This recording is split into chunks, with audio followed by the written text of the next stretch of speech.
Hello guys, I welcome you to my channel for another informative tutorial. Today we will be seeing that how to add language on Windows 11.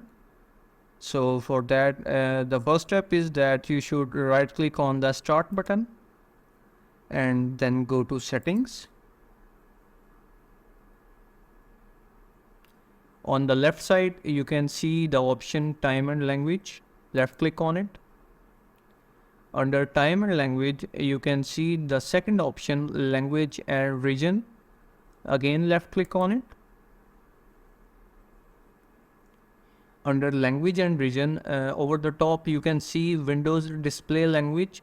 You can choose any language here in the drop down. Right now, there is no other language installed here, but you can add a language from this button. You can see add a language. Let's click on it. Now choose a language to install, type a language name. For example, I am typing English Australia. You can see and some icons in front of it.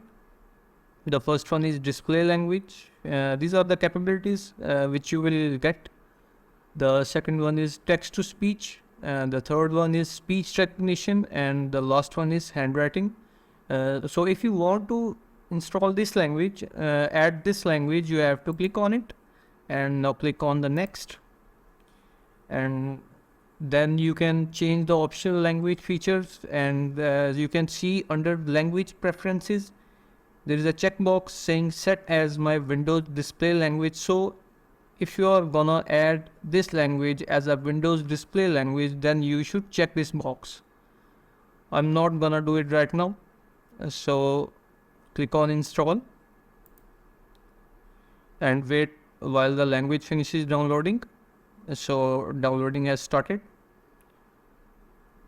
and it's done. Now you can check the drop down list. There is another language which I have just added. You can click on it. So if you want to set this language as a Windows display language, you need to sign out in order to apply the new display language. So that's all how you can add different languages on Windows 11 computer. I hope you understood this, and thank you for watching this video. Do not forget to give your feedback in the comments. Stay tuned for further videos and take care. Goodbye.